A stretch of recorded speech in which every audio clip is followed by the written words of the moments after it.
Sijanje mrkve prije zime odličan je način kako bi imali berbu u junu, dok kod mrkve iz proljetne sjetve korijen tada tek ulazi u fazu razvoja. Zimska mrkva postaje veća, sočnija i slađa zbog dovoljno vlage u tlu. U ovom videu ćemo govoriti zašto je dobro posaditi mrkvu u jesen, kako pripremiti tlo i brinuti se za usjev u proljeće, te koju vrstu mrkve odabrati. Za još korisnih savjeta o vrtlarstvu družite se s nama svaki dan uz novi video i neka vaš vrt bude prepun zdravih biljaka. Zapratite kanal i kliknite na znak zvonca kako bi dobivali obavijesti da ne propustite nijedan koristan savjet. Mrkva je kultura koja će najbolje uspijevati u umjereno toplim područjima sa umjerenom vlagom. Pritom je vrlo dobro to što je dosta otporna na niže temperature. To nam pruža mogućnost dosta ranog uzgoja, odnosno odabira jesenskog roka sjetve, to jest septembar ili oktobar, te zimskog roka sjetve u decembru, januaru ili februaru. Iako sjeme može proklijeti na 3 do 4 stepena Celzijusa, ipak treba računati da to nije optimalna temperatura.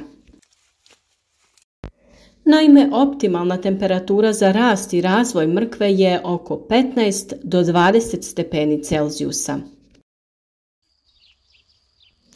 Uz to možemo napomenuti da mlade te niknule biljke mogu kratko izdržati nalet mraza i temperature od -4 stepena Celzijusa. Ipak, ne računajte na to kao na normalne uzgojne uslove. No postoje određene prednosti sjetve mrkve zimi. Neke od njih su rana berba, korijeni mrkve postaju veći, sadrže više šećera i vode zbog opskrbe vlagom. Prilikom berbe u junu oslobađa se prostor za sjetvu brzorastućih kultura poput zelenila, salate, repe, kupusa i mahunarki.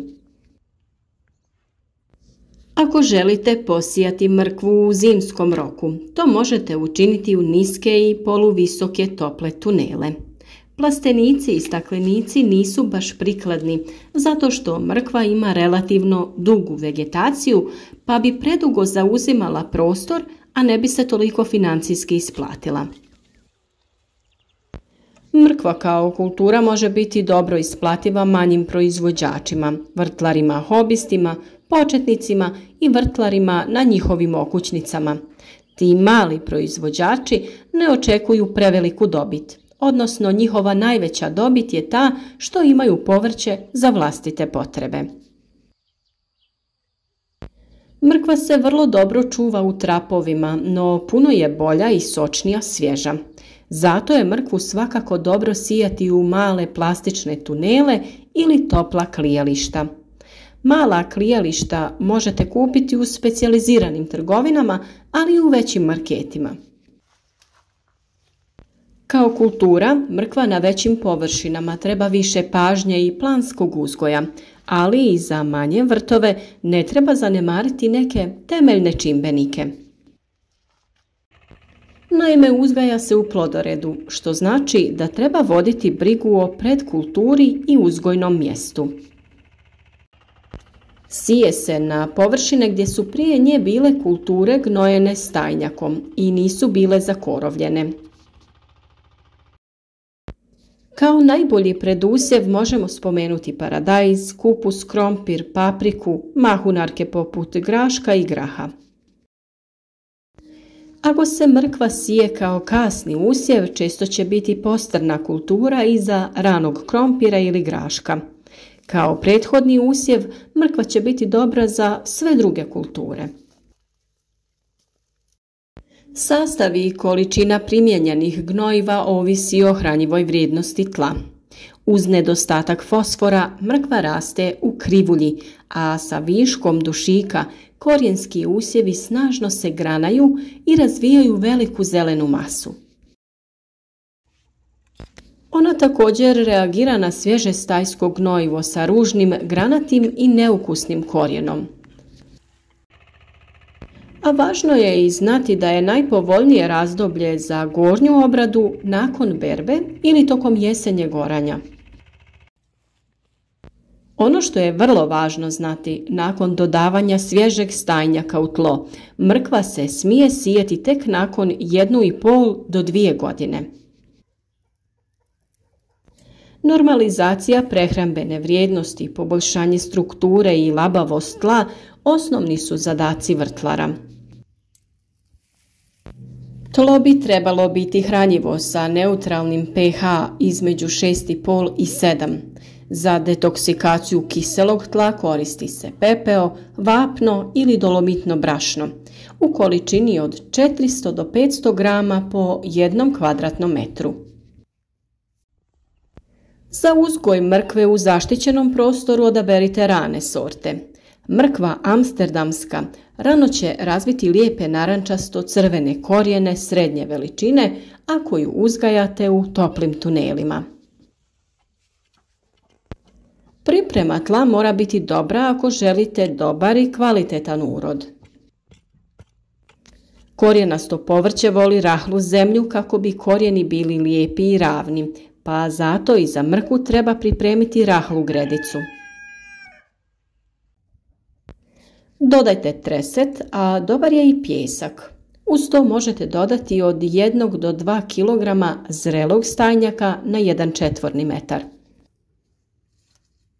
Za biljke veliku razliku čini svježi i zreli, to jest odstajali stajnjak. A mi u ovom slučaju preporučujemo da je najbolje koristiti glistenjak. On se dobiva na način da se zreli stajnjak daje kalifornijskim glistama na obradu i od toga se dobiva čisti humus.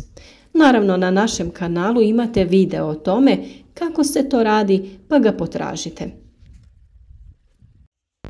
Sjetva mrkve se radi u redovima razmaka oko 20 cm. Kada biljke prorijedite, ostavite razmak između biljaka od 5 do 8 cm.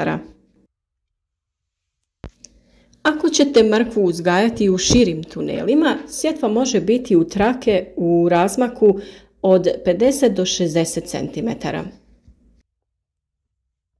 Gredice nakon sjetve lagano zalijte odstajalom vodom ili kišnicom. Ako je temperatura u tunelu između 18 i 20 stepeni Celzijusa, mrkva bi mogla niknuti za nekih 15 do 20 dana, a na nižim temperaturama nicanje je razmjerno sporije. Sjeme možete sijati gusto i prekrijte sa pripremljenom smjesom tla i izmješanog treseta, humusa, komposta i dodajte to u sloju do 3 cm.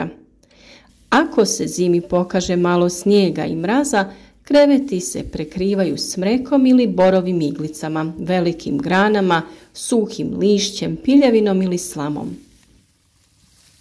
Na našem kanalu smo mnogo puta govorili o malčiranju, kako se to radi i koje materijale je najbolje koristiti.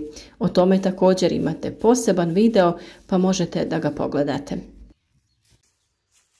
Nakon sjetve mrkve prije zime, vrtlari trebaju malo odahnuti i pričekati dolazak proljeća. Od trenutka kada se snijeg topi, započinje ono najzanimljivije, a to je briga o zasadima. Prvi korak je naravno uklanjanje malča sa kreveta ili gredice. Kako bi se ubrzao nastanak sadnica, možete postaviti niske lukove preko gredica i fiksirati foliju ili netkani materijal. Nakon što se utvrdi stabilna prosječna dnevna temperatura od oko 15 stepeni Celzijusa ili više, skloništa se tada uklanjaju.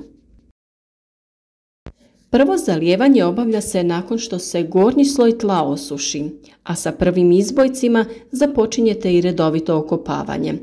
Važno je spriječiti i pojavu pokorice koja narušava prozračivanje podzemnog dijela biljke. Korov se kupi kako raste, a na početku vegetacijske sezone tlo se obogaćuje dušikom, fosforom i kalijem. Za prevenciju mrkvine muhe, pored mrkve se sije luk, neven, peršin i češnjak. O temi dobrih susjeda smo već dosta govorili, pa se nadamo da vam nije promaknuo ni taj video savjet. Naime, jaki biljni mirisi odbijaju insekte i zato je dobro ove biljke saditi pored mrkve. Najefikasniji način sprječavanja širenja tih štetočina je oblaganje kreveta ili gredice lutrasilom ili agrilom. Gusta netkana tkanina sprječava da muhe uđu u zemlju gdje polažu jaja. Berba nakon zimske sjetve obavlja se krajem juna, početkom jula. Mrkva zasijana u proljeće tada tek dozrijeva. Ukoliko ste imali nedoumica o zimskom uzgoju mrkve, nadamo se da smo vam pomogli sa ovim videom. Na vama je sada da odlučite da li ćete ovo isprobati ili se držati provjerene proljetne sjetve. U svakom slučaju družite se s nama svaki dan uz novi savjet.